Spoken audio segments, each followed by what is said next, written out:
Well, it is 7:06, so let's get started. Thank you guys for joining us for session 6 of our Civics 201 sessions, Understanding Your Government Education at the State Level.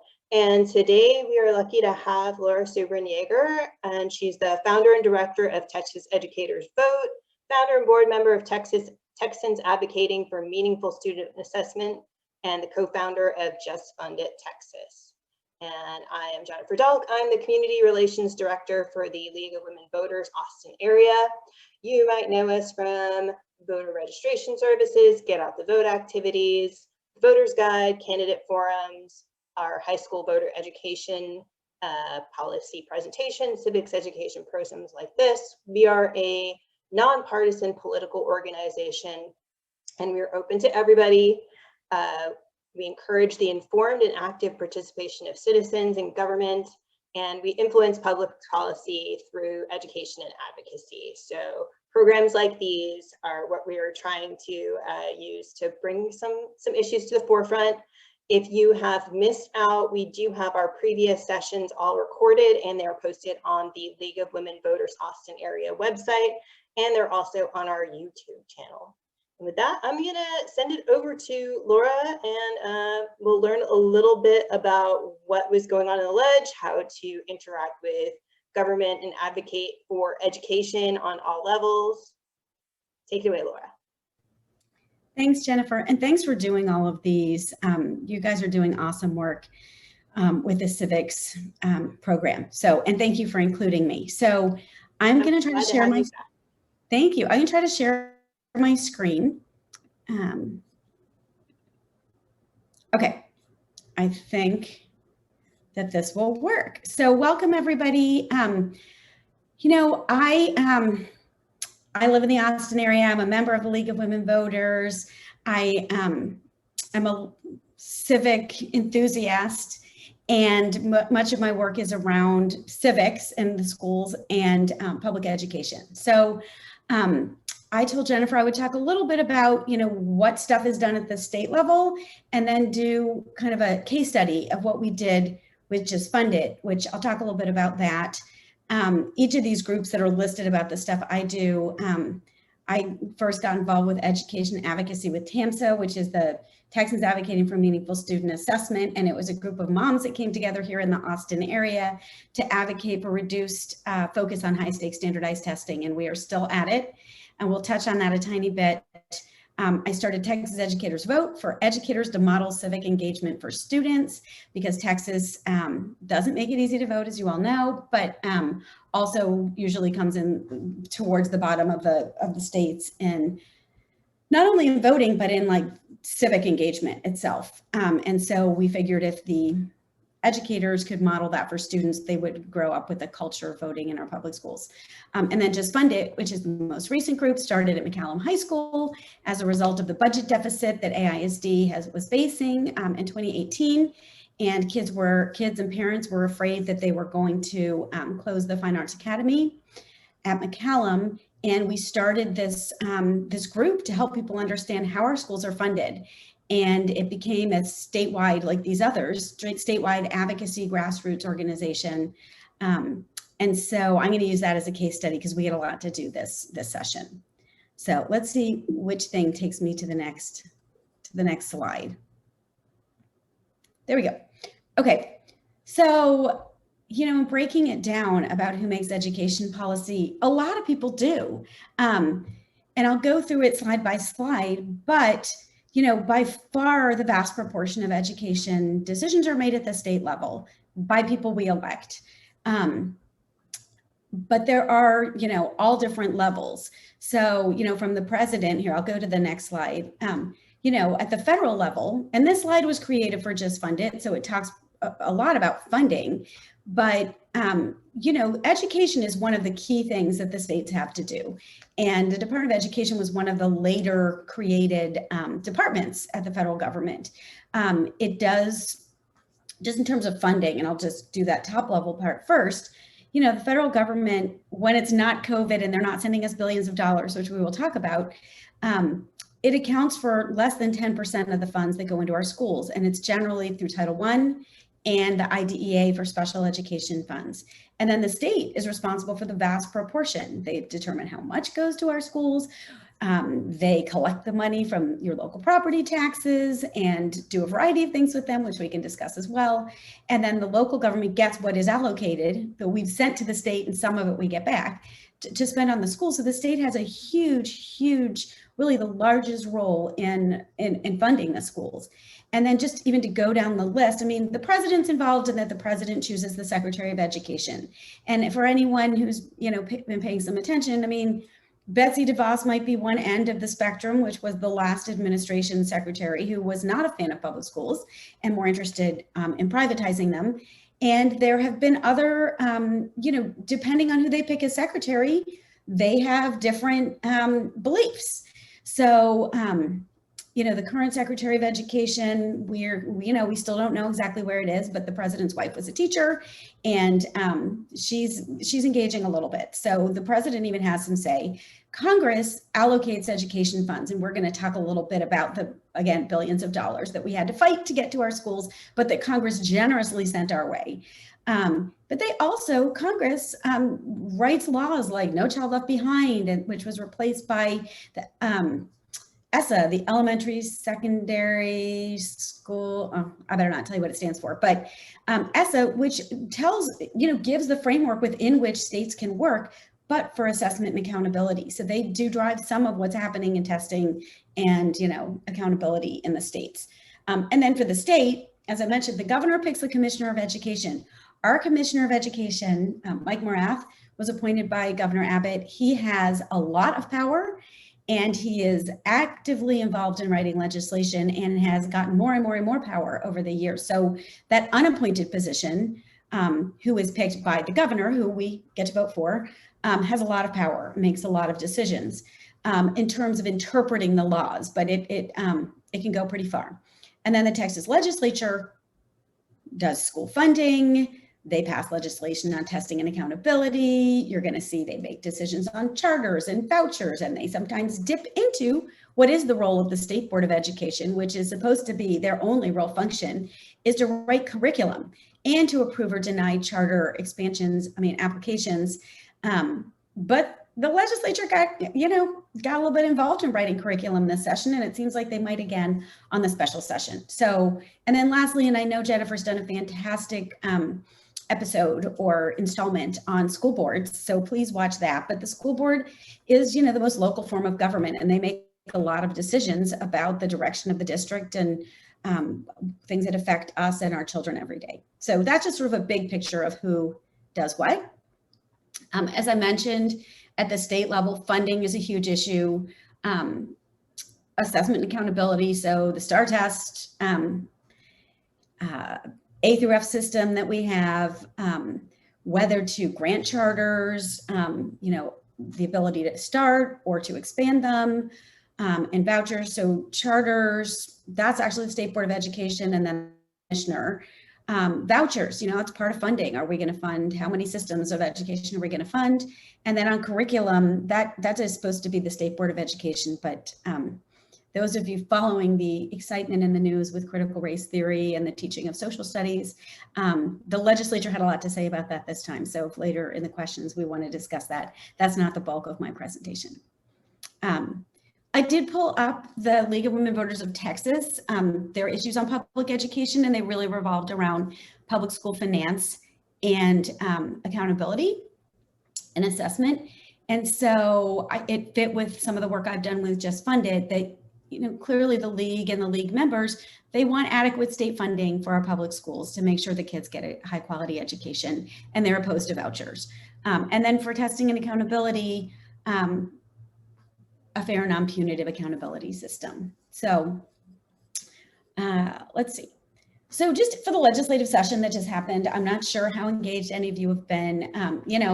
Our legislature is not a full-time legislature. It is a part-time legislature. It meets in odd years from January through May. It was a weird year. It was, as many will say, I went to a conference earlier this week of superintendents across the state. They all called it one of the most challenging sessions in memory. It was crazy. It started super quiet. We were in the middle of a pandemic. And then things sped up. So Kevin Brown, who was a superintendent in San Antonio, and he heads the Association of Superintendents, he called it crickets to crazy. And between COVID and the ice storm, Snowmageddon or Snowvid, and so we thought that would take the bulk of what was discussed at the session, and it was not.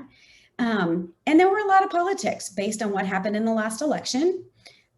We did not, the House did not change from Republican to Democrat. It emboldened the Republican members, and it was a lot of red meat rather than addressing the grid, talking about Medicaid expansion, healthcare. So it was surprising to a lot of people. And then there was a new speaker, and no one knew how that speaker was going to work. The only real requirement of the legislature is to pass a budget. And one reason education is so important is public education is the single largest state expenditure. It's 40% of the budget. And it is in every state. And we spend a lot, but we've got 11% of the country's children. It's a big state, and we have a lot of kids, and we have a lot of English language learners, and we have a lot of students living in poverty. And so we should be spending to educate our children. And it also was an issue because in the last session, 2019, House Bill 3 passed, which was the school funding bill, and just about every legislator campaigned on having passed that increase in school funding. And it was an increase in school funding. It was, I wouldn't say it was life altering. I think they all thought it was, the last time anyone would ever have to talk about school funding, but I'll show you from some upcoming slides that we have a ways to go, but they campaigned on it. And so they were going to be held to supporting their commitments in House Bill 3. And so I think it's an interesting example of advocacy because in what we had to do this session, we really had to work with local, state, and federal government to get the state to do what it needed to do because it's implemented and it just, there are players at every level that are involved. So as I mentioned, Just Fund, it started here in Austin. Through the help of some of our advocacy friends and organizations across the state, we made great inroads. And in this 2019 session, we delivered 25,000 love letters to legislators across the state saying why we love our public schools, from students mostly and parents, why we love our public schools and why they should fund them adequately. This is just a little thing from the website. But this I put together after the House Bill 3 went into effect. So going into the 2021 session, we stopped and looked and said, well, gee, where are we? What do we need? And this was even before the pandemic was going to be the main issue.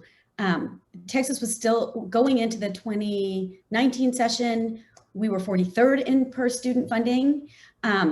You can argue we're 42nd, maybe, or 41st. We may have jumped Nevada. But as Texas improved funding, so did all the other states, and so did the national average. So we still rank in the bottom 10 states out of all 50 states, and Texas likes to win, which is about $4,000 less per student. And as I mentioned, we have a ton of kids. And it is really, there's studies that show that, I believe Ray Perryman at The Economist had done a study that I sent in the letter that I'll show you all, that showed that $1 invested in public education comes back 50-fold. Unlike a regular business investment, which is like 2.5 times your return, public education is investing in the future of the children, of families, of the communities, and of the state. So we should fund our schools. So before the session started, we sat down, we talked to our members across the state, who, as I mentioned, are parents and students and educators, but it's really a voice that they don't always hear from lobbyists, from superintendents, from principals.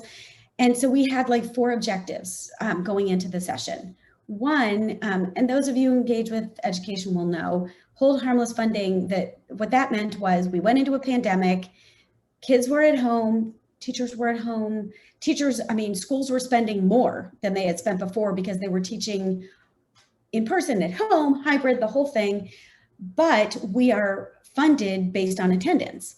And so, and a lot of people didn't enroll, people didn't send kids to pre-K and kindergarten, a lot of them, because it wasn't a great time to start doing that. So enrollment numbers were down, and there was the grave threat that our schools would be funded at a small portion of what we needed to continue providing the services to students. So we really knew we were going to have to fight to get, and they called it hold harmless, meaning they would give us as much as the school districts as much as they'd had the year before, because it was an anomaly. We needed to keep teaching, and then to help us move and to recover. So it was really, at first we didn't know how long it would last, the first 6 months, but then the next year. So hold harmless funding was going to be a big issue. There had already been one round of federal stimulus dollars, which was the CARES money. It ended up there were two other rounds, ESSER 2 and 3 were those funds. And we'll go into that. But Texas, we found out from our Congressman Doggett, who is an Austin congressman. He straddles a bunch of different districts now, but I was put in contact with his office by one of our city council members, Allison Alter, who helped start Just Fund It with me at McCallum. And I talked to Congressman Doggett's office, who said, Texas and New York were the only two states who had given zero of the first round of federal dollars to the schools. So that first $1.3 billion wasn't there. It hadn't gone to the schools. The state used it to balance the budget. They used it for something else. So we knew we had to be on guard and fight to get the rest of the money to go to schools. The third goal was to maintain the progress made in House Bill 3, because that's, we had to at least hold the line and make sure, because in 2011, when there was a recession, the Texas budget was balanced on the back of Texas kids, and $5 or $6 billion were cut from education. And we really were afraid that that was what was going to happen. And then lastly, continue working towards a national average in per student spending. And Jennifer, stop me if you need to at any point, if people have questions or if we just want to take them at the end. So I'm going to run through. So we set out sort of the goals after doing Zoom meetings with our members who were overwhelmed. Their kids were at home. They were teachers. There was division across the state. Do the kids go to school? It was a lot, and people were really worried about the money going to the schools. If ever we needed funding for our schools, it was now. So our first move was, I think, the summer before session or the fall before session, we wrote a letter, petition to the governor that was signed by thousands of people. And we sent this letter to the governor's office. No response, crickets, but we sent it with 35 pages of signatures from people across the state saying, pretty please, it is desperate. Give the schools what they had in the previous year. Don't limit their funding based on who's there today. They're doing Herculean work. They're feeding children, finding children, getting them technology, spending money out of their budget. If anything, they need more, not less. Please give the whole harmless funding. And so that was sort of our first move. And then as legislators arrived in the beginning of session, we sent this email, and I'm just giving you snippets of it, but basically reminding them, one, welcome back and welcome to new members. We're a grassroots group of parents. We appreciate what you did for House Bill 3. Education's a great investment. And then we enumerated those 4 goals that we had for them for the session that I showed you on the Texas flag a couple of slides back. And then we went out of our way, because I will say, I know this is the League of Women Voters of the Austin area. Our legislators, by and large, really support public education. And so we don't always have to convince them, but there are legislators across the state who do not, and predominantly in the Senate. So we made sure to get a signature from a parent or educator or civic leader from every Senate district, and you'll see the people who've signed on. So, and we showed a map of the fact that we've got parents across the state, so they would have to listen, because otherwise, if you just go as Austin, they often are like, well, we don't have to listen to you. You're not the whole state. You guys are different. You are the People's Republic of Austin, which is not fair, and we deserve to be well heard. So that was the first round. Then I'm just going to show some other examples, because it was extremely hard to go to the Capitol this year. One, everyone was afraid. Many people were afraid for their safety. I know I was. I didn't go until I was vaccinated. They were changing rules all the time about who needed to be vaccinated or not. And I did go one time. There were probably more people at the Capitol with machine guns protecting it, I guess, after the January 6th meeting, but very few people. Many of the Democrat doors were locked because they were following safety protocols, and many of the Republican doors were open and they were unmasked. So it was a super strange experience. So we had to get super busy with petitions, with letters, and then I did my first ever Twitter chat. So as I mentioned, the first round of federal dollars. So Texas was allocated money from it had been, in the fall, there was a $1.3 billion, which I will say the commissioner said, oh, well, we put $1.3 billion in, but what they did was they put that money in and then they took that much money out of what the state was going to send. So really they sent zero extra dollars, and they cut what the state was going to spend. So it was a swap. So we did a stop the swap. The next round was in January. I believe it was January. It was $5.5 billion. So this is 1.3 billion, not million, billion, 5.5 billion. And then with the American Rescue Plan, we got $12.4 billion. And we had seen them kind of abscond with the funds the first time. So we had to really let people know we did our swipe or no swiping, along with all sorts of education advocates. It clearly was not just funded, but if it were not for people standing up saying, send those dollars were for Texas public schools. They were, could have just been a pass through, but there were all sorts of hemming and hawing. And if you watched the House Public Education Committee or the Senate Education Committee or the House Appropriations Committee or the Senate Finance Committee, they would say over and over, well, the schools don't know what to do with all that money. We just can't hand them all that money. We just gave them House Bill 3. So it took people saying, this money has a set purpose. And so anyway, we did a Twitter chat talking about Stop the Swap, and it was super fun. And we'll do some more coming up. And maybe the league will even want to do some Twitter chats. It's a really sort of creative way to engage people. And it was only a half hour, but we got a lot done. And so I prepared a bunch of slides and was very active on social media, sort of explaining. So to get people to understand, Texas was literally stealing billions of federal dollars intended for the schools. They had stolen the 1.3 billion. The 5.5 billion was nowhere to be seen. That wasn't really sent along until the last day of the legislative session. And then round 3 for each of these, 90% was supposed to go to schools and 10% could be saved for TEA, for the administration of the funds. And there were all sorts of shenanigans going on. And so we really needed to let people know. So not only did we have to educate the community and engage them, but we had to educate the legislature, because a lot of them didn't realize that other states were sending the money along. They made it much more confusing than they needed to.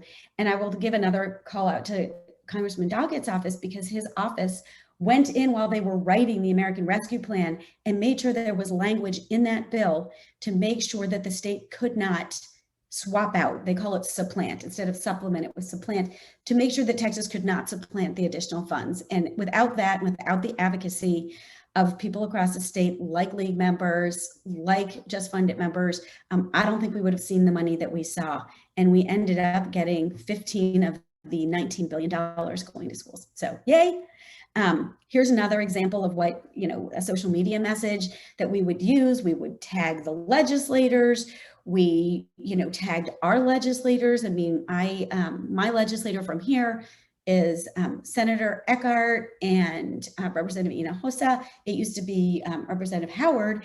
And so when they would be in meetings, I would tweet to them or text to them and say, hey, ask them where these funds are and tell them that their excuse isn't valid and all of these states are doing it. So, it really took some far away but pointed advocacy to inform our legislators, because we weren't there at the Capitol. This was one at the very end. They flowed the third round before they flowed the second round, because the second round did not have the language, the maintenance of equity in the American Rescue Plan. It wasn't in the second round. And so the state was messing around between the commissioner and the governor and the lieutenant. I mean, all the people that we get to vote for, they were trying to figure out how to be able to use that money for something else and not pass it to the schools. So thank you to everyone who engaged. Here's another example. You can't see the whole picture. One of the students did a cartoon and it showed Texas standing in between federal government and the kids in the schools. And so we had sent an SOS, Save Our Schools funding message. So we did the texting. I mean, we just did everything we could and really sort of flooded them. And then the last thing I think I'll show that we did in terms of advocacy from afar. And this was the one day I went to the Capitol with parents from across the state. It was, not a ton, but pretty many. Everyone was vaccinated and we wore our masks. But it was a reality check, because we had to let them know that we wanted the money to go to the schools. And so we told them, what had happened with the money so far, what was happening in states across the country, what they were intended for. And I'm happy to share these documents with anyone who wants them. And then we went back to the beginning, like, look, we heard legislators say that we fund the schools better than everyone else. What are they belly aching about? And we had to say, look, we're still at the bottom. We're still at the bottom of the barrel. While every other state sending their billions of dollars to schools, if we don't, we're going to be even further behind. So this was right before they were voting on the budget. And I think it was pretty effective. I mean, they were hearing from everyone. So in terms of sort of like, how do we do? The hold harmless funding flowed. It took a lot of work. Investing federal relief funds into public schools, as I mentioned, the 1.3 we never got, but about 4.9 of the 5.5 is going to schools. And there are some extra strings that the commissioner and leaders have set up, but it's going more than, shockingly, a lot of it's going. And then 11.2 of the 12.4, I mean, 90% of that third round is going. And there were shenanigans even in the House Bill 3 cleanup bill where they were trying to make districts put money away for 5 years so they could access it the next legislative session. And working with Congress, they prompted the Department of Education to send instructions saying, you can't do that. You can't limit what these monies are meant to be used for schools now and for the next several years.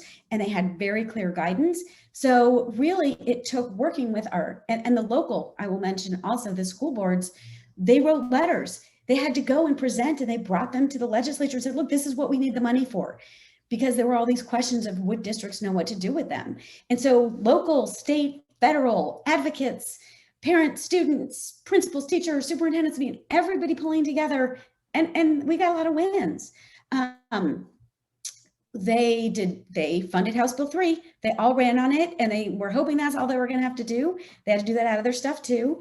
But so House Bill 3 is funded, which is fantastic. And then one other obstacle that came in that they kept pushing, which they pushed when they were writing House Bill 3 years before, was funding the schools based on how kids do on test scores, giving bonus, which only will double down on standardized testing. And we fought that bill would die. They'd put it on another bill till the bitter end. And it is not in. It's going to come back, but outcomes-based funding did not pass.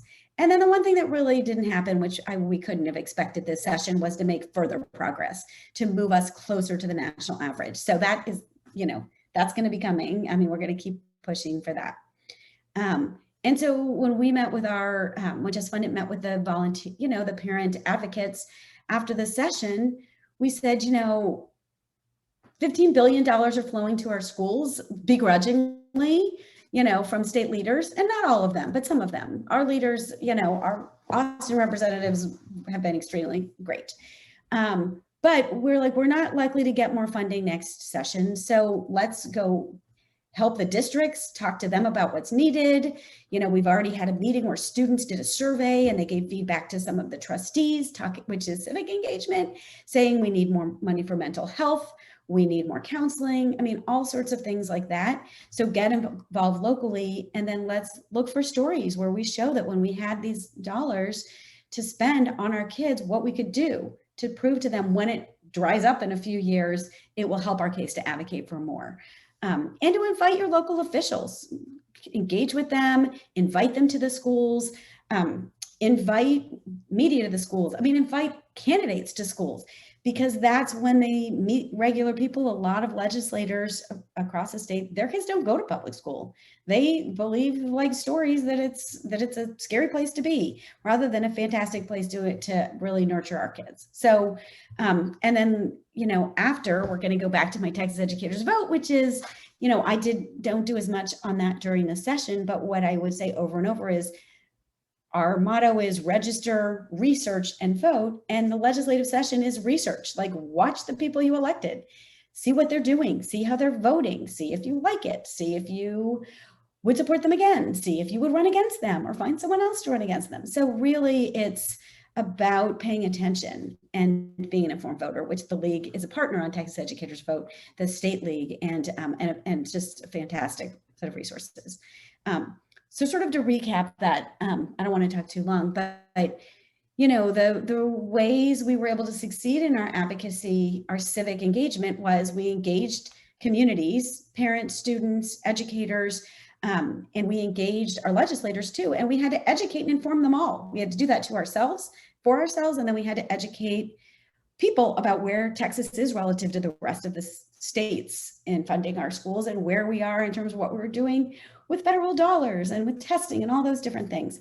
So calls, emails, letters, all those different modes I showed you. I wrote an op-ed. We had people do articles and publications across the state. We made friends with media and pitched articles, worked with school boards, cities, local groups, engaged the chamber, help them understand and like the schools. Some of them do, some are less supportive. It just depends where you are.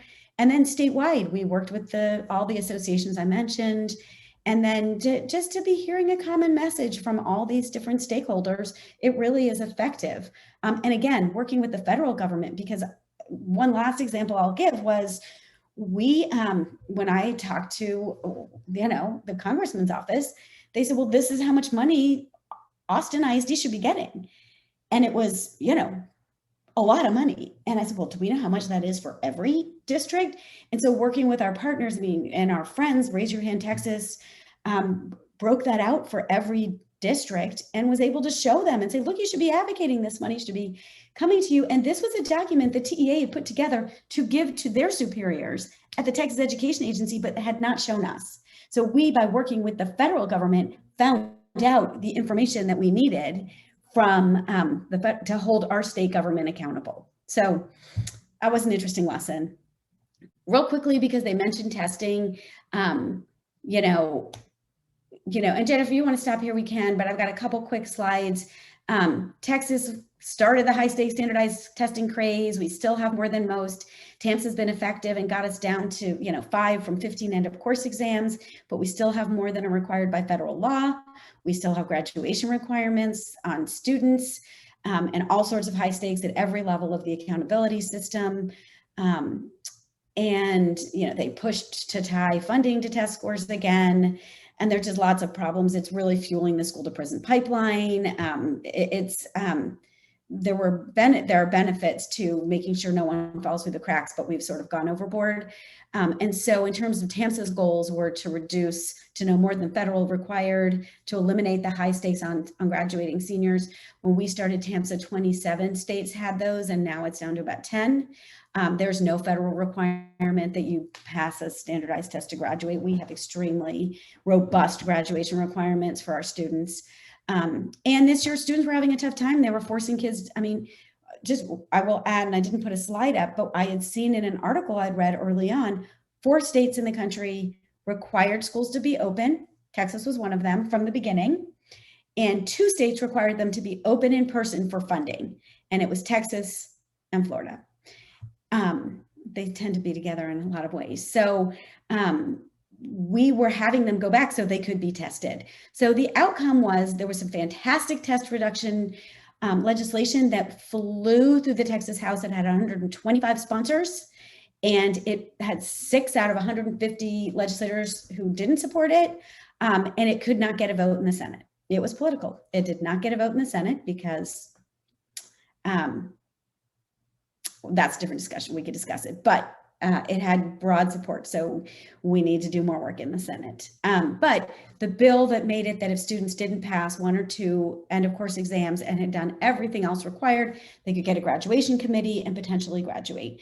TAMSA got that passed first in 2015. We got it renewed in 2017, and then 2019. They made it for 2 years, 4 years, and it finally got rid of the sunset. So that passed, and that was a big victory. And then another bill by Representative Bernal in San Antonio was to help this year's, it was going to be sophomores, juniors, and seniors be able to use a graduation committee for any end of course exam, so they wouldn't be forced to go to school and potentially contract COVID and bring it home to their families.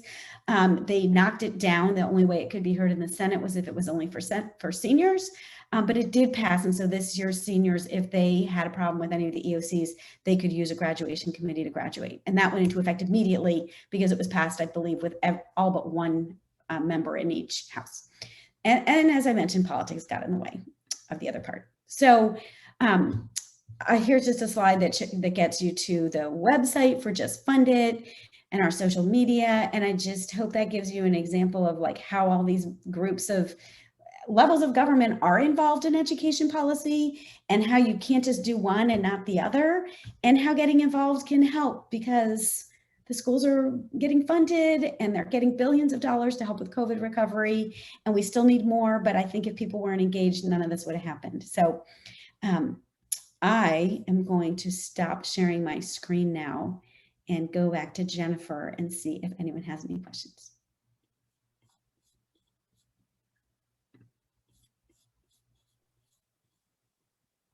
Okay, well, I do not see any questions in the chat, but we do have a resource guide that we publish with each of these civic sessions, so I posted a link to that. I have a couple of things. Well, it was really good to see that, like, all the advice that I've given over like this last, last year through the civic sessions, to see how it was used in action. I always tell people that, pay attention to what's going on, think about more than just when and things are voting. You have access to information, and I mean, you can watch legislative sessions, you can, sign up for a newsletter, you can check in with any of the things that Laura's working on with, Just Fund It, TAMSA, Texas Educators Vote. You could probably sign up for a myriad of newsletters. A lot of people say they don't have time to keep on top of things, but there are organizations out there that can keep you informed and can also, carry things forward for you. I will say that personal stories are some of the best things you can do to provide information to your legislature, your school boards. Let them know more than like, this isn't working for me, but let them know like why, or is it wholesale a problem, or is it bits and pieces? Because we went through a lot this year when it came down to keeping schools virtual, keeping schools open, making sure everybody had what they needed in the classroom or at home. Like it was a rough year, and I thank you and your organization so much for like trying to get as much out there to keep students safe, keep them getting a quality education. So thank you. We have a question in the chat about wanting to get involved in stopping voter suppression. There are a couple groups. The League of Women Voters is advocating very heavily against Texas bills and federal. So on the League of Women Voters Texas website, there is a little button that says take action, and that you can sign up for action alerts. That is a great way to stay involved. Couple of other groups that are working towards fighting voter suppression: Common Cause, Texas Civil Rights Project. I'm just thinking about all of the newsletters that are flying through my inbox right now. Can I add one thing to that, Jennifer? I mean, all of those groups, and especially the League, but just like with funding, I mean, public education is supposed to be bipartisan, right? It is like one of the only things required in our Constitution. Voting apparently has become partisan. And our state is really geographically and politically diverse. So people that in other parts of the state, bring them on board, like get involved with the League and you probably already are if you're on this call. But we need everybody from every part of the state and political persuasion to say that that's what democracy is based on. And so it should be a unifying thing. In fact, I'll just mention when we started Texas Educators Vote, it was after the 2015 session, and we'd taken stock and said like, oh, we'd stop vouchers again, but we didn't really get that much good stuff passed. And we're like, wow, what if everybody voted and it was more reflective of our democracy? And I thought that was going to be like, sometimes the session is like this soul sucking, like political thing, and that the voting would be just like so uplifting. And then, there were groups that pushed back about the concept of educators voting. So it's really important. It's by far the most important thing. Also at the federal level, I know the Austin representatives are, they went to DC to talk about what they did, the extreme lengths they went to fight voter suppression in Texas, and it will be back. So the special session is coming back July 8th. there will be voter suppression back on there. The critical race theory discussion will be back on there. Although they passed a bill banning discussing white supremacy and a lot of parts of our history. Certain groups think it didn't go far enough, so they're talking about putting that back on there. Transgender issues are going to, transgender athletes are maybe going to be, banning public education advocacy groups from lobbying, like it's going to be another nasty round. And then there will be a redistricting round, probably in November. But I do think joining groups where you can have like a support, like a mental health support network, because it's hard, it's tough times. These are big deals and it's important to our democracy. So thank you for asking that and getting engaged, because, it's important. Yeah, definitely important to find groups that you align with, definitely people to commiserate with. Like, I am not a parent, but I am part of a parents group on Facebook, just because that is the best way for me to find out like what's happening in the school district where my goddaughter is. Like, it helps me stay informed and also helps me figure out like what might be a priority for me as community relations director for programming in the future for the league.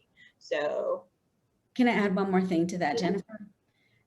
What we learned with that first advocacy group was everyday people like us do not have time to know everything about everything. And legislators definitely don't have time to know everything about everything. So doing your research and learning, like a lot of times it's just informing people. Like there are like extreme things happening, but there are a lot of people in the middle who just don't know what some of this legislation does, don't know what's happening in our schools, don't know what's happening at the, voting booth. And so being, approaching the topics by being informed and helping bring people in, I think we can win over some people for some good, some better legislation. Mm-hmm. It's hard, but worthy. Yes. Let's see if we have any other questions coming in from the chat. I think there are.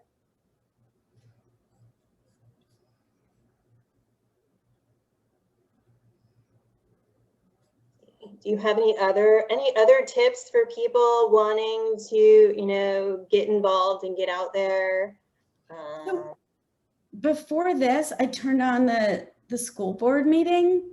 And a lot of these issues are really bubbling up or like trickling down. Across the country, like I can't turn on the TV or like open my email without hearing people talk about critical race theory, and a lot of people who are pushing certain bills don't even know what it means, right? That's not even what the bill is talking about, but they don't know. But my sister in Chicago got called in because there was a great article, I don't know if it's the Washington Post today, about how like school board races are being run on certain issues that are not really what's happening in our public schools. And they become political. Like the lowest level of government hasn't been political. Like you don't say if you're a Republican or a Democrat when you run for school board. They're supposed to be nonpartisan, like the league. It's issue driven.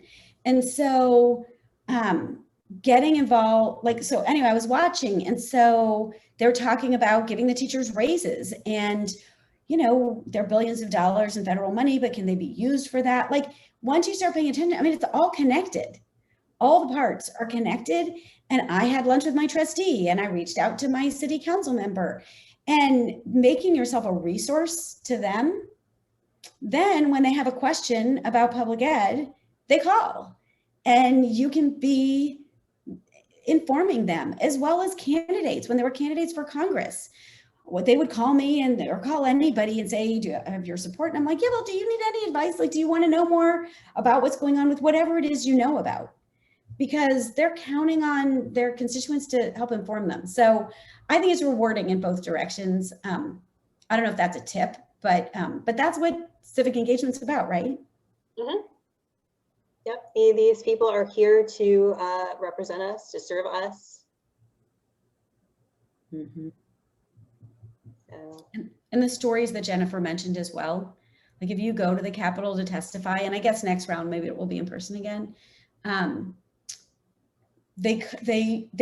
say they first listen to students, like they want a photo op with like young people, even though they can't all vote, then parents, then teachers, then principals, then superintendents, then lobbyists. Like if you're just a citizen not getting paid to give them your opinion, they can't really, I mean, they make all sorts of things up, like, oh, they're being lazy. Like they said they wanted to not give the whole harmless funding to teachers, to the schools, because they thought by withholding it and only giving it to them if they got students back in person, it would make them work harder to try to find the kids, which shows them this understanding of what our teachers are doing. We're trying to reach the children and teach them, and they didn't get that job just to get a, like a sales bonus. It's not what motivates our teachers want to get paid, but it's not the same as wanting to go be in a sales force and get a commission. And maybe by educating some of them, they understood it better, and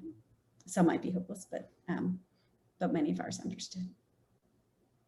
So collect those stories, keep sharing them, find groups that align with things that you're interested, because we're in it for the long haul. And session number 2, as Laura said, is coming up soon, just a couple of weeks. So some things might be a little critical as far as starting up the school year again, but we'll see what happens. The other thing I was going to say, Helen, who asked that question, you may already be a voter registrar, but by helping make sure people are registered and sharing information, they can make it harder to vote, and they can, they're going to do some of it. They're just gonna, right? We have the legislature that we have, but we need to work that much harder to make sure people are registered, that they're engaged, and that they vote, and that they get everyone they know to vote. Because I do think sometimes, at least with the teachers, when they realized that people didn't really want them to vote, they got out and voted. And then we had the school funding session because the teachers voted. So it just shows people how valuable your vote is, that people don't want you to have it. That gets people out there. So I guess use the adversity to get people voting, which you probably already do. Well, I don't see any more questions in the chat, so we'll probably just wrap it up. Thank you so much for joining us today, Laura. It's been great. I will gladly have you back again to share your war stories, share your successes. Thank you. But yeah. Thanks for doing it. Or if there's anything that we could do for you guys, let me know. And I can put my email in the chat if anyone has any questions about any of these things. I'm happy to, I gave that to you. Let me give that to everybody. Panelists, everyone, panelists and attendees. If anyone has any questions, I'm happy to talk to any of you at any time and engage with you all on all these topics. So this session will be stored on YouTube. I think like a couple of minutes got clipped off the front end of the Facebook Live, but we'll have it up on YouTube within the next week. Thank you so much for joining us tonight, and have a good evening. Thanks, you too.